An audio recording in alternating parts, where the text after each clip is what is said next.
Hello students, today's topic is regulation of blood glucose part 2, where I will be talking about different applied aspects like estimation of blood glucose, diabetes mellitus, etc. Estimation of glucose is the most common analysis done in clinical biochemistry laboratories. The blood is collected using an anticoagulant potassium oxalate and an inhibitor of glycolysis sodium fluoride in grey cap vials. This is the picture showing grey cap vial where the blood for glucose estimation is collected. Plasma is separated for glucose estimation. Fluoride inhibits the enzyme enolase, and so glycolysis on the whole is inhibited. If fluoride is not added, cells will utilize glucose and false low values of glucose may be obtained. Capillary blood from fingertips may also be used for glucose estimation by streak method in glucometers. Methods for blood glucose estimation can be broadly divided into non-enzymatic and enzymatic methods. Example of non-enzymatic method is Foligno-New method. In non-enzymatic method, the reducing property of glucose is utilized. Nowadays, Foligno-New method is discontinued because it gives a false high value of glucose because of the presence of other reducing sugars and non-carbohydrate reducing substances like ascorbic acid, glutathione, homogentisic acid, etc. in the blood. The enzymatic method uses various enzymes. Examples are glucose oxidase peroxidase method and hexokinase method. Enzymatic methods are more specific than non-enzymatic methods, and the most commonly used method in the clinical biochemistry laboratory nowadays is the hexokinase method. Types of estimation of plasma glucose. So there is one random plasma glucose or random blood sugar in layman terms, which is abbreviated as RBS. So plasma glucose is analyzed at any time of the day. The normal value is less than 140 milligram per deciliter. Fasting plasma glucose or fasting blood sugar or FBS. Glucose is estimated after overnight fasting of minimum 8 hours, the normal value being 70 to 100 milligram per deciliter. Then postprandial plasma glucose or postprandial blood sugar or PPBS, and glucose is analyzed 2 hours after a good meal and the normal value is less than 140 milligram per deciliter. There is one test done in the biochemistry laboratory known as oral glucose tolerance test. The test to determine the ability of a person to metabolize a given load of glucose is referred to as the glucose tolerance test. It can be oral glucose tolerance test or intravenous glucose tolerance test depending upon the route of administration of glucose. A sample of blood is collected in the fasting state. Urine sample is also obtained. This is denoted as the 0-hour sample. Glucose load dose. The dose is 75 gram anhydrous glucose in 250 to 300 ml of water. Sample collection for OGTT. As per current WHO recommendations, two samples are collected, one at fasting or 0-hour sample and another at 2-hour post-glucose load. Urine samples may also be collected along with these blood samples. In the conventional OGTT, which is nowadays almost discontinued, 6 blood samples were taken at half-an-hour intervals. That is the fasting sample, half-an-hour sample, 1-hour sample, 1.5-hour sample, 2-hour sample, and 1.5-hour sample. Indications of OGTT or the conditions where we go for OGTT. Patient has symptoms suggestive of diabetes mellitus, but fasting blood sugar value is inconclusive. During pregnancy, excessive weight gain is noticed with a past history of a big baby more than 4 kg or a past history of miscarriage. To rule out benign renal glycosuria, we go for OGTT. Contraindications of OGTT, that means the conditions where we don't do OGTT. Patient with confirmed diabetes mellitus. GTT has no role in follow-up of diabetes, and in acutely ill patients, we do not go for OGTT. So this graph shows the normal GTT, where the time in hours is plotted in the x-axis and blood glucose concentration is plotted in the y-axis. Here from the graph we can see that the fasting sample glucose concentration is between 70 to 100 milligram per deciliter, so it is normal. Then again it rises and it again comes down, and at 2 hours it is below 140 milligram per deciliter, so it is again normal. And the urine sugar is negative for all the sample, and this bar shows the renal threshold, The significance of this level is if the blood glucose concentration rises above this level, that is 180 milligram per deciliter, then glucose appears in the urine. This graph shows the GTT for the condition renal glycosuria, where the glucose appears in urine. That is why it is known as glycosuria. And this is due to lowering of the normal renal threshold below the 180 milligram per deciliter value. So the glucose appears in the urine even in the normal levels. And this is due to defect in the sodium dependent glucose transporter 2 present in the renal tubules. And the conditions, like normally it may appear in pregnancy or in pathological conditions like renal tubular transport defects, for example Fanconi syndrome, renal glycosuria may appear. This graph shows the GTT for elementary glycosuria, where the fasting and the 2-hour plasma glucose levels are normal, but around 1 hour after the glucose load, the glucose level rises sharply and increases beyond renal threshold. So the glucose appears in the urine, and this condition occurs in post-gastrectomy patients and hyperthyroidism. Diabetes mellitus. Diabetes mellitus refers to a group of common metabolic disorders that share the phenotype of hyperglycemia or increased blood glucose level. Several distinct types of diabetes mellitus are caused by a complex interaction of genetics and environmental factors. Depending on the etiology of the diabetes mellitus, factors contributing to hyperglycemia include reduced insulin secretion, decreased glucose utilization, and increased glucose production. The metabolic dysregulation associated with diabetes mellitus causes secondary pathophysiologic changes in multiple organ systems that impose a tremendous burden on the individual with diabetes and on the healthcare system. In the United States, diabetes mellitus is the leading cause of end-stage renal disease, non-traumatic lower extremity amputations, and adult blindness. And India has become the diabetic capital of the world. It also predisposes to cardiovascular diseases.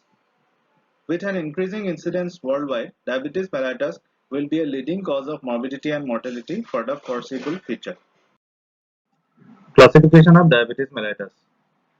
Diabetes mellitus is classified on the basis of the pathogenic process that leads to hyperglycemia. The two broad categories of diabetes mellitus are designated type 1 and type 2. Both types of diabetes are preceded by a phase of abnormal glucose homeostasis as the pathogenic processes progress. Type 1 diabetes mellitus is the result of complete or near total insulin deficiency. Type 2 diabetes mellitus is a heterogeneous group of disorders characterized by variable degrees of insulin resistance, impaired insulin secretion, and increased glucose production. Distinct genetic and metabolic defects in insulin action and/or secretion give rise to the common phenotype of hyperglycemia in type 2 diabetes mellitus and have important potential therapeutic implications now that pharmacologic agents are available to target specific metabolic derangements. Type 2 diabetes mellitus is preceded by a period of abnormal glucose homeostasis classified as impaired fasting glucose or impaired glucose tolerance. Type 1 diabetes mellitus, where beta cell destruction occurs, usually leading to absolute insulin deficiency. It may be of two types, immune-mediated and idiopathic or of unknown cause. Type 2 diabetes may range from predominantly insulin resistance with relative insulin deficiency to a predominantly insulin secretory defect with insulin resistance. Other specific types of diabetes. There may be genetic defects of beta cell function characterized by mutations in the following genes: hepatocyte nuclear transcription factor, glucokinase, HNF1, insulin promoter factor 1, HNF1, NeuroD1, mitochondrial DNA, subunits of ATP-sensitive potassium channel, proinsulin or insulin. There may be genetic defects in insulin action like type A insulin resistance, leprechaunism, Rabson-Mendenhall syndrome, and lipodystrophy syndromes. Diabetes mellitus may be due to diseases of the exocrine pancreas like pancreatitis, pancreatectomy operation, neoplasia, cystic fibrosis, hemochromatosis, fibrocalculus pancreatopathy, mutations in carboxyl ester lipase. There may be endocrinopathies like acromegaly, Cushing syndrome, glucagonoma, pheochromocytoma, hyperthyroidism, somatostatinoma, and aldosteronoma. There may be drug or chemical induced diabetes mellitus like glucocorticoids, Vector, which is a rodenticide, then pentamidine, nicotinic acid, diazoxide, adrenergic agonists, thiazides, hydantoins, asparaginase, interferon, protease inhibitors, antipsychotics like atypicals and others, and epinephrine. There may be infections leading to diabetes mellitus. Examples are congenital rubella, cytomegalovirus, and Coxsackie virus. Uncommon forms of immune-mediated diabetes: stiff-person syndrome, anti-insulin receptor antibodies. Other genetic syndromes sometimes associated with diabetes are Wolfram syndrome, Down syndrome, Klinefelter syndrome, Turner syndrome, Friedreich's ataxia, Huntington's chorea, Lawrence-Moon-Riddle syndrome, myotonic dystrophy, porphyria, and Prader-Willi syndrome. Gestational diabetes mellitus. Here, diabetes occurs during pregnancy. Spectrum of glucose homeostasis and diabetes mellitus. Here in this table, we can see different types of diabetes, type 1, type 2, others, gestational diabetes, etc. Now, this is normal glucose tolerance, where the fasting plasma glucose is less than 100 milligram per deciliter.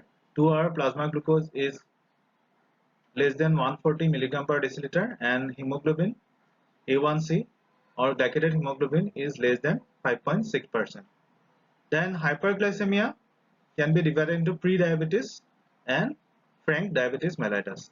In pre-diabetes, the levels of fasting plasma glucose is 100 to 125 milligram per deciliter, and 2-hour plasma glucose is between 140 to 199 milligram per deciliter, and HbA1c is between 5.7 to 6.4%. In frank diabetes mellitus, the fasting plasma glucose goes above 126 milligram per deciliter. 2-hour plasma glucose is above 200 milligram per deciliter, and HbA1c is more than equal to 6.5%. Now here in type 1, the blood glucose level goes from normal glucose tolerance to the stage where insulin is required for survival. So this is the spectrum of type 1 diabetes. In type 2 diabetes, the spectrum ranges from normal glucose tolerance to pre-diabetes to frank diabetes mellitus, where insulin is required for control. Then again it may come to pre-diabetes level and normal glucose tolerance. Then other specific types of diabetes mellitus, here spectrum again ranges between normal glucose tolerance and insulin required for control in diabetes mellitus. Then gestational diabetes, which occurs during pregnancy, also ranges from normal glucose tolerance to diabetes mellitus, where insulin is required for control, and again it may come down to normal, and there may be normal blood glucose level after the pregnancy is over. Metabolic abnormalities in diabetes mellitus. So these are the metabolic derangements which occur in diabetes mellitus. There is hyperglycemia, and because of which there is glycosuria, or glucose appears in the urine. So as glucose is not present inside the cell, so there is gluconeogenesis from oxaloacetate, and glucose cannot be utilized by the cells, so there is breakdown of fatty acids, or the cells derive energy from the fatty acids. So there is formation of more amount of acetyl coenzyme A, but it cannot enter the TCA cycle because oxaloacetate is used up in formation of glucose. So acetyl coenzyme A forms cholesterol, and which causes atherosclerosis and cerebrovascular disease or cardiovascular diseases. Then acetyl coenzyme A, which is in extra amount, can also form ketone bodies, leading to ketonuria and ketonemia. Together, it is known as ketosis. So ketonuria means increased ketone bodies in urine. Ketonemia means increased ketone bodies in blood. Then in skeletal muscles, the proteins are broken down into amino acids and they are used up for gluconeogenesis. Clinical presentation of diabetes mellitus. So the classical symptoms of diabetes mellitus are polyuria, that is increased amount of passage of urine, then polydipsia, which is increased thirst, and polyphagia, that is increased appetite or increased intake of food by the patient. There is loss of weight due to ineffective utilization of glucose, leading to breakdown of fat and protein. Often the presenting complaint of the patient may be chronic recurrent infections such as boils, abscesses, etc. Because glucose is there, which is a nutrient for the bacteria, so bacteria multiplies and causes these infections. Diagnosis of diabetes mellitus. Glucose tolerance is classified into three broad categories: normal glucose homeostasis, diabetes mellitus, and impaired glucose homeostasis. Glucose tolerance can be assessed using the fasting plasma glucose, the response to oral glucose channels, or the OGTT, or the glycated hemoglobin or HbA1c.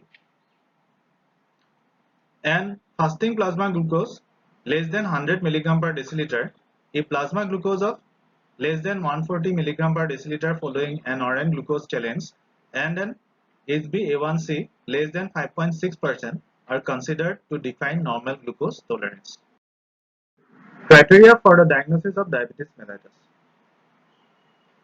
Symptoms of diabetes plus random blood sugar more than equal to 200 mg per deciliter, or fasting plasma glucose more than equal to 126 mg per deciliter, or glycated hemoglobin more than 6.5%, or 2-hour plasma glucose more than equal to 200 mg per deciliter during an oral glucose tolerance test. So these are the criteria for diagnosis of diabetes mellitus. This graph shows the GTT for impaired fasting glucose and impaired glucose tolerance. So in this graph we can see the fasting plasma glucose is between 100 to 125 mg per deciliter.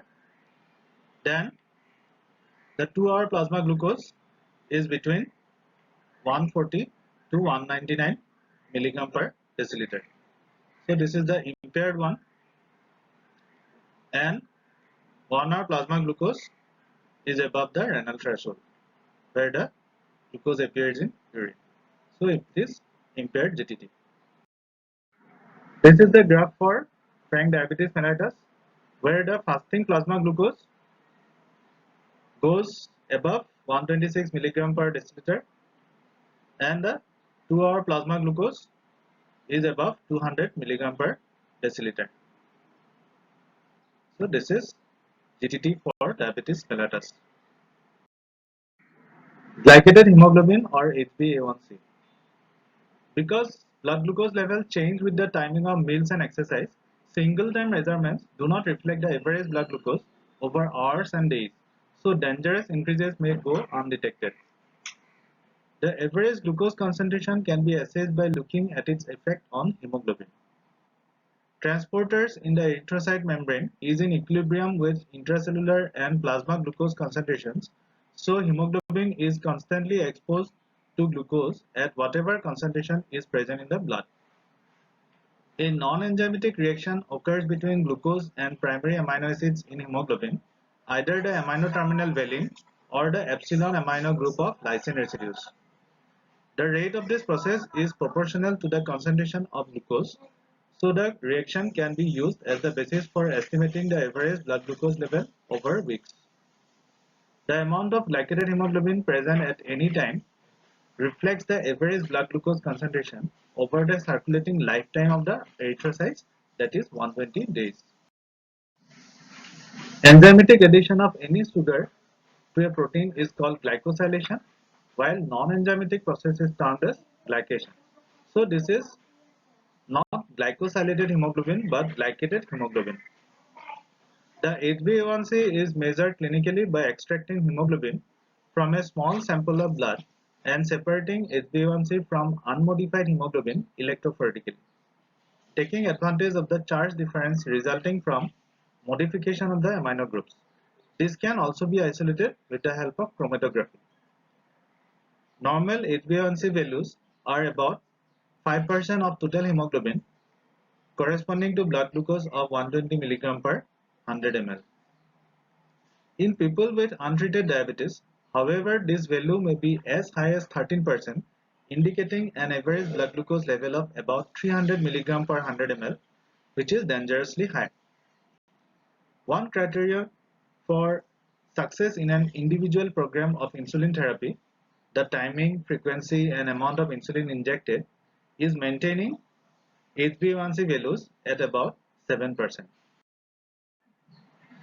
In the hemoglobin glycation reaction, the first step is the formation of a skip base, which is followed by a series of rearrangements known as Amadori rearrangement, then oxidations and dehydrations of the carbohydrate moiety to produce a heterogeneous mixture of advanced glycated end products or AGEs.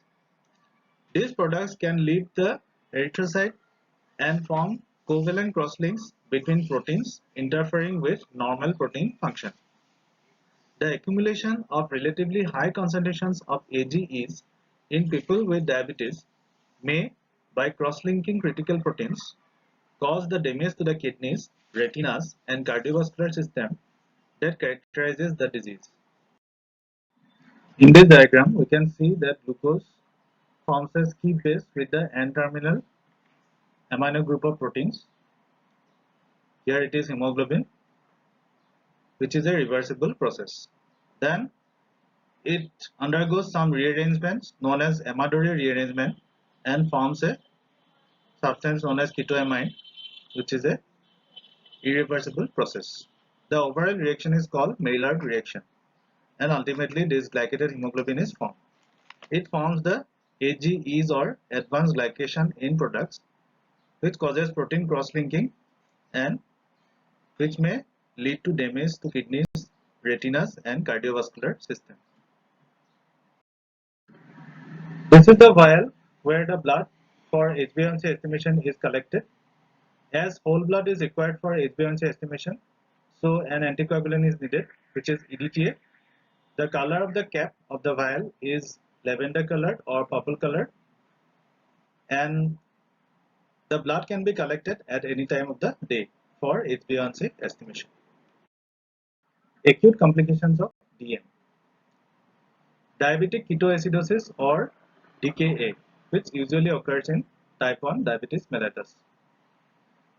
Another complication of diabetes mellitus is hyperglycemic hyperosmolar state or HHS, usually occurs in type 2 DM. Both disorders are associated with absolute or relative insulin deficiency, volume depletion or hypovolemia, and acid-base abnormalities. Diabetic ketoacidosis. DKA is often precipitated by increased insulin requirements as occurs during a concurrent illness. Complete omission or inadequate administration of insulin by the patient or healthcare team in a hospitalized patient with type 1 DM may precipitate DKA. Patients using insulin infusion devices with short-acting insulin may develop DKA since even a brief interruption in insulin delivery, for example in case of mechanical malfunction, quickly leads to insulin deficiency. Ketosis results from a marked increase in free fatty acid release from adipocytes with a resulting shift toward ketone body synthesis in the liver. Reduced insulin levels in combination with elevations in catecholamines and growth hormone increase lipolysis and the release of free fatty acids. Normally, these free fatty acids are converted to triglycerides or VLDL in the liver. However, in DKA, hyperglucagonemia alters hepatic metabolism to favor ketone body formation through activation of the enzyme carnitine palmitoyl transferase 1. This enzyme is crucial for regulating free fatty acid transport into the mitochondria, where beta oxidation and conversion to ketone bodies occur. At physiologic pH, ketone bodies exist as ketoacids, which are neutralized by bicarbonate. As bicarbonate stores are depleted, metabolic acidosis ensues. Increased lactic acid production also contributes to the acidosis. Symptoms of diabetic ketoacidosis. There may be nausea or vomiting. There may be increased thirst and polyuria. There may be abdominal pain or shortness of breath. Physical findings are tachycardia or increased heart rate. There is dehydration and hypotension or decreased blood pressure. There is tachypnea or increased respiratory rate. There may be Kussmaul's respiration or deep rapid breathing and respiratory distress. There may be abdominal tenderness, which may resemble acute pancreatitis or surgical abdomen. There may be lethargy, obtundation or altered consciousness, cerebral edema, or possibly coma. Precipitating events of diabetic ketoacidosis. Inadequate insulin administration. Infections like pneumonia, UTI, gastroenteritis, or sepsis may precipitate diabetic ketoacidosis. Infarction or death of cells due to lack of blood supply of cerebral, coronary, mesenteric, or peripheral tissues. Drugs like cocaine may also precipitate and pregnancy. Hyperglycemic hyperosmolar state. The prototypical patient with HSS is an elderly individual with type 2 diabetes mellitus with a several week history of polyuria, weight loss, and diminished oral intake that culminates in mental confusion, lethargy, or coma. The physical examination reflects profound dehydration and hyperosmolality and reveals hypotension, tachycardia, and altered mental status. Notably absent are symptoms of nausea, vomiting, and abdominal pain, and the Kussmaul respirations characteristic of diabetic ketoacidosis. HSS is often precipitated by serious concurrent illness such as myocardial infarction or stroke, sepsis, pneumonia, and other serious infections are frequent precipitants and should be sought. In addition, a debilitating condition, prior stroke or dementia, or social situation that compromises water intake usually controls to the development of the disorder. This table compares between DKA and HSS. The glucose concentration in DKA is 250 to 600 mg per deciliter, which is high, but it is still higher than this in HSS, which is 600 to 1200 mg per deciliter. Sodium concentration in DKA is 125 to 135 milliequivalent per liter, which is decreased level, and in HSS it is almost normal, 135 to 145. The potassium concentration is normal to increase in DKA and normal in HSS. Magnesium, chloride, and phosphate concentration are normal in both DKA and HSS. Creatinine concentration is slightly increased in DKA and moderately increased in HSS.